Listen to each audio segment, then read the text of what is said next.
माता भूमि पुत्रो हम पृथिव्याः, अर्थात धरती हमारी माता है और हम उनके पुत्र। माता और पुत्र के इस रिश्ते का पवित्र सेतु यानी प्राकृतिक कृषि। प्राकृतिक कृषि प्रक्रिया में धरती का अमृत, जीवामृत। आइए हम जानते हैं कि जीवामृत का निर्माण कैसे होता है। प्रयोगों से पता चला है कि 10 किलोग्राम गोबर के साथ गौमूत्र, गुड़ एवं 2 दले चीजों का आटा या बेसन आदि मिलाकर यदि उसका प्रयोग किया जाए तो चमत्कारिक परिणाम मिलते हैं, जिसका नाम रखा गया जीवामृत। जीवामृत निर्माण के लिए जरूरी सामग्री देखते हैं। 10 किलोग्राम देसी गाय का गोबर, 8 से 10 लीटर देसी गाय का मूत्र, 1.5 से 2 किलोग्राम गुड़, 1.5 से 2 किलोग्राम बेसन, 180 लीटर पानी, मुट्ठी भर पेड़ के नीचे की मिट्टी। आसानी से उपलब्ध इन सामग्री से जीवामृत बनाने की विधि भी इतनी सरल है कि कोई भी किसान इसे अपने आप बना सकता है। इन सामग्री में से गुड़, बेसन एवं गोबर को पानी या तो गौमूत्र का उपयोग करके ठीक से मसल कर लिक्विड जैसा बना लें। अब इन सामग्रियों को एक ड्रम में डालकर उसे लकड़ी के एक डंडे से घोलना है। ठीक से घोलने के बाद जीवामृत बनने के लिए 2 से 3 दिन तक छाया में रख देना है। प्रतिदिन सुबह और शाम घड़ी की सुई की दिशा में लकड़ी के डंडे से 2 मिनट तक इसे घोलना है और जीवामृत को बोरे से ढक देना है। यह जीवामृत जब सिंचाई के साथ खेत में डाला जाता है तो भूमि में जीवाणुओं की संख्या अविश्वसनीय बढ़ जाती है और भूमि के रासायनिक व जैविक गुणों में वृद्धि होती है। जीवामृत को महीने में 2 बार या 1 बार उपलब्धता के अनुसार 200 लीटर प्रति एकड़ के हिसाब से सिंचाई के पानी के साथ दीजिए। फलों के पेड़ों के पास दोपहर 12 बजे जो छाया पड़ती है, उस छाया के पास प्रति पेड़ 2 से 5 लीटर जीवामृत भूमि पर महीने में 1 बार या 2 बार गोलाकार में डालना है। इससे मिट्टी स्वस्थ बनती है और फसल भी उतनी ही बेहतर मिलती है। इससे किसान के मित्र माने जाने वाले केंचुओं की संख्या बढ़ती है। प्राकृतिक कृषि में गहरी जुताई की भी जरूरत नहीं होती है। इतना ही नहीं, प्राकृतिक कृषि भूमिगत जल को भी बढ़ाती है। इस प्रक्रिया से मुख्य फसलों के साथ सहयोगी फसलों को भी उगाया जा सकता है।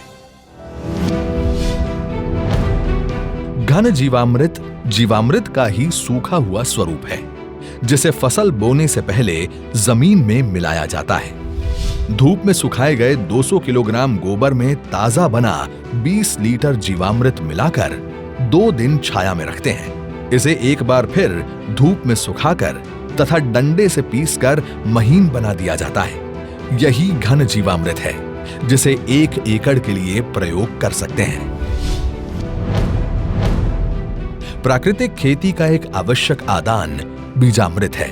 बीजामृत जहां बीज को बीज जनित रोगों से बचाता है, वहीं इसकी अंकुरण क्षमता को अद्भुत रूप से बढ़ाता है। देसी गाय के 5 किलोग्राम गोबर, 5 लीटर गौमूत्र, 50 ग्राम बुझा हुआ चूना और थोड़ी सी मिट्टी को 20 लीटर पानी में मिलाकर बीजामृत बनता है।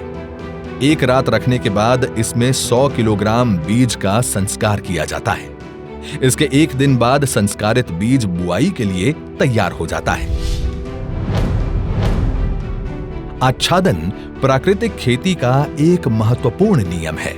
खेती वाली सारी भूमि को फसल अवशेष से या छोटी अवधि की अंतर फसलों से पूरा ढक दिया जाता है। आच्छादन भूमि में नमी बनाए रखता है तथा वातावरण से नमी को खींचकर खेती हेतु पानी की खपत को भी अद्भुत रूप से घटाता है। जीवाणुओं एवं केंचुओं की गतिविधियों को बढ़ाता है, खरपतवार को नियंत्रित करता है तथा अंत में विघटित होकर जमीन से कार्बन उत्सर्जन को रोककर भूमि के जैविक कार्बन क्षमता को बढ़ाता है।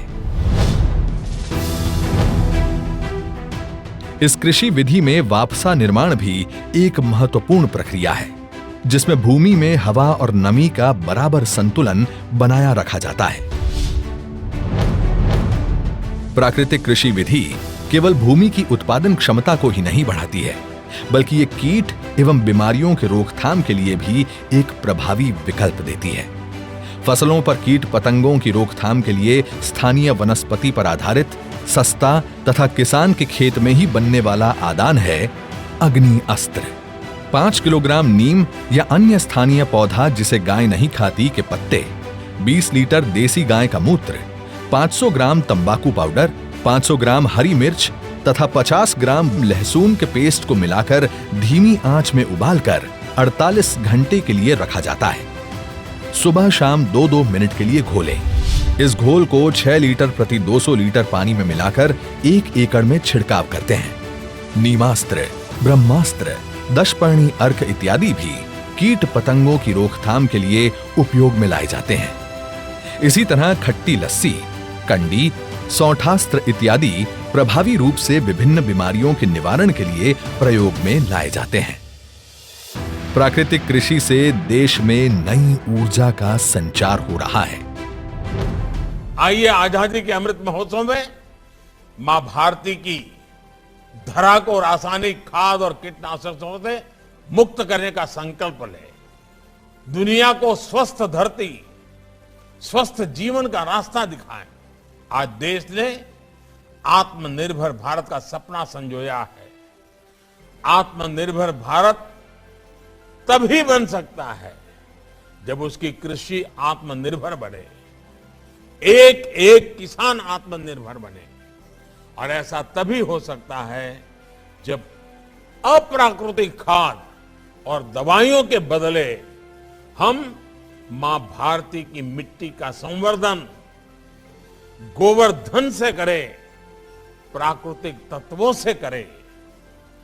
हर देशवासी हर चीज के हित में, हर जीव के हित में प्राकृतिक खेती को हम जन आंदोलन बनाएंगे। आजादी के अमृत महोत्सव के इस शुभ अवसर पर वर्तमान खेती की दशा एवं दिशा हेतु माननीय प्रधानमंत्री जी का ये अति महत्वपूर्ण आह्वान है। देश के लाखों किसानों ने इस विधि को स्थापित कर दिया है। गुजरात प्रदेश का डांग जिला तो पूरा ही प्राकृतिक खेती जिला घोषित कर दिया गया है। देश के कई गांव आज इस ओर परिवर्तित हो रहे हैं, क्योंकि इससे किसानों के जीवन में उन्नति आ रही है।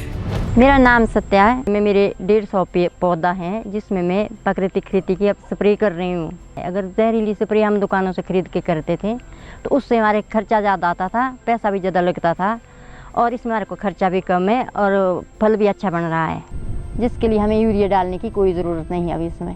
पहले सर अगर 5000 का खर्चा हमारा आता था स्प्रे का, तो अभी हमारा 500 का भी शायद खर्चा नहीं आया है। इसलिए मैंने अपने बगीचे से शुरू करा है, पर इस साल मैं सबको बता रही हूँ कि आगे के लिए आप ही जो मैंने किया है अपने बगीचे में, आप ये स्प्रे करके देखो। दिल खुश हो जाता है सर, जब अपनी फसल इस तरह से अच्छे से आए तो दिल भी खुश हो जाता है सर। प्राकृतिक खेती के तरीकों को अपनाने से फसल की उपज में बढ़ोतरी हुई है, मिट्टी की गुणवत्ता में सुधार हुआ है, धरती माता सुखी है। उसे लगता है कि किसान ने बेहतर तरीके से उसका ध्यान रखा है और उसके लिए उसे अच्छा भोजन और अच्छी उपज लौटानी चाहिए। कोविड જેવી મહામારીની પરિસ્થિતિમાં લોકોને એ સમજ આવી કે જો આપણો ખોરાકમાં શુદ્ધિકરણ હશે તો જ આપણે બચી શકાશે, તો હવે એ લોકો સમજવા માંડ્યા છે, લોકો ઉપભોક્તા સમજવા માંડ્યા છે કે આપણે પ્રાકૃતિક ખોરાક ખાવો છે, તો ત્યાં આપણે ભાવ પણ મળે છે। तो हमारा पैसा भी बचा और टाइम भी बच रहा है, और हमारी जो है खेती का, हमारी धरती माँ का स्वास्थ्य भी अच्छा हो रहा है, और उसके साथ साथ हमारा भी स्वास्थ्य अच्छा हो रहा है। यही तो है आत्मनिर्भर किसान, जो ला रहे हैं गांव-गांव में समृद्धि और बना रहे हैं आत्मनिर्भर भारत।